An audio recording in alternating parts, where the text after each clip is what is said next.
Hi friends, welcome back to our channel Shri Sai Satvika vlogs. నా పేరు రాధిక అండి. వీడియో అయితే అందరూ చూస్తూ సపోర్ట్ చేయండి ఫ్రెండ్స్. ఈరోజు అయితే పిల్లల కోసం అయితే ఎగ్ ఫ్రైడ్ రైస్ చేస్తున్నాను.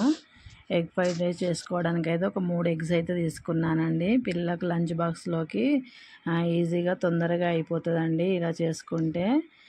పొద్దున్నే టెన్షన్ లేకుండా ఇలా ఈజీగా చేసి లంచ్ బాక్స్లోకి అయితే పెట్టొచ్చు ఫ్రెండ్స్. 3 కోడిగుడ్లు అయితే తీసుకొని స్టవ్ ఆన్ చేసుకొని ఒక ముగుడు పెట్టేసుకొని కొంచెం ఆయిల్ వేసుకోవాలి. అందులో ఆయిల్ వేడెక్కిన తర్వాత 3 కోడిగుడ్లు కొట్టేసి ఆ ఎగ్స్ అందులో పోసుకొని ఒక 5 నిమిషాల తర్వాత కలుపుకోవాలి ఫ్రెండ్స్. ఎగ్స్ కొట్టేయగానే కలపొద్దు. ఇలా చిన్నగా పొరుట్లాగా అవుతుంది కదా, అయినాక పక్కకు తీసేసుకోవాలి. అంతా పక్కకు తీసుకొని పక్కకు పెట్టేసుకున్న తర్వాత మళ్ళీ అదే ముకుడులో మనకి సరిపడినంత ఆయిల్ అయితే వేసుకొని ఆయిల్ హీట్ ఎక్కిన తర్వాత జీలకర్ర ఆవాలు కూడా వేసుకోవాలి. అవన్నీ వేగిన తర్వాత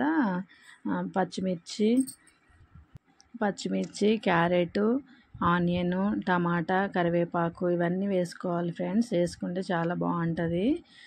జీలకర్ర అయితే వేడైపోయిన తర్వాతనైతే పచ్చిమిర్చి క్యారెట్ ముక్కలు అయితే వేసుకోవాలండి. పచ్చిమిర్చి మంచిగా ఆయిల్లో ఫ్రై అయితే కారం ఉండకుండా బాగుంటాయి. పిల్లలు కూడా రైస్తో పాటు తినేస్తారు పడేయకుండా.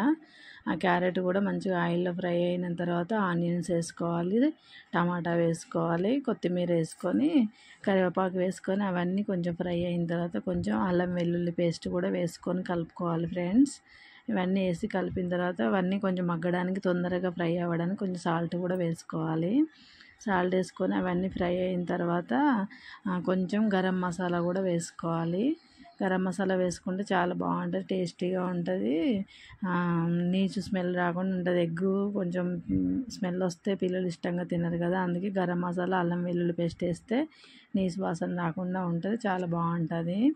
పిల్లలకు లంచ్ బాక్స్లోకి మంచిగా ఇష్టంగా తింటారండి. మా పిల్లలకైతే నేను ప్రతి వెడ్నెస్డే చేసి పెడతాను. ఇంకా సండే అప్పుడు ఎప్పుడైనా ఇంటి దగ్గర ఉంటే కూడా అప్పుడైనా చేస్తాను ఫ్రెండ్స్. పిల్లలందరూ ఇష్టంగా తింటారు. ఏం కూరగాయలు లేనప్పుడు ఇలా ఎగ్ ఫ్రైడ్ రైస్ చేసి పెడితే ఇష్టంగా తింటారు. మీరు అందరూ కూడా ట్రై చేయండి. మీకు అందరికీ నచ్చితే లైక్ చేయండి, షేర్ చేయండి. మరిన్ని వీడియోస్ కోసం సబ్స్క్రైబ్ చేసుకోండి. అందరు సపోర్ట్ చేయండి ఫ్రెండ్స్.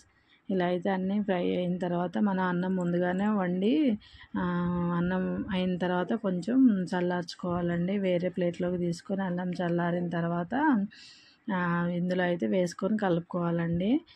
కారం కూడా వేయాలి. మనకు రుచి సరిపడినంత కారం వేసుకొని కలుపుకున్న తర్వాత మనం ముందుగా వండి పెట్టుకున్న అన్నం అయితే అంతా ఇందులో వేసుకొని మనకు పిల్లలకు లంచ్ బాక్స్లోకి ఎంత అన్నం సరిపోతుందో అంతవరకు అయితే తీసుకొని ఇందులోకి అయితే కలుపుకోవాలండి. నేనైతే మా ఇద్దరి పిల్లలకి, పాపకి బాబుకి ఇద్దరికి లంచ్ బాక్స్ సరిపడినంత అన్నం అయితే కలుపుకుంటున్నాను. మనం ముందుగా ఫ్రై చేసుకున్న ఎగ్ పీసులు ఉంటాయి కదా, అవన్నీ ఇందులో వేసుకొని కలిపేసి ఆ తర్వాత కొంచెం గరం మసాలా కూడా వేసుకొని అప్పుడు అయితే అంతా అన్నం వేసి కలిపి పెట్టేసుకొని పైనుంచి కొంచెం కొత్తిమీర కూడా జల్లుకోవాలి. అండ్ చాలా టేస్టీగా ఉంటుంది. పిల్లలు ఇష్టంగా తింటారండి. మీరు అందరూ ట్రై చేయండి. నా వీడియోస్కి అందరూ సపోర్ట్ చేయండి ఫ్రెండ్స్. చూస్తూ ఉండండి వీడియో.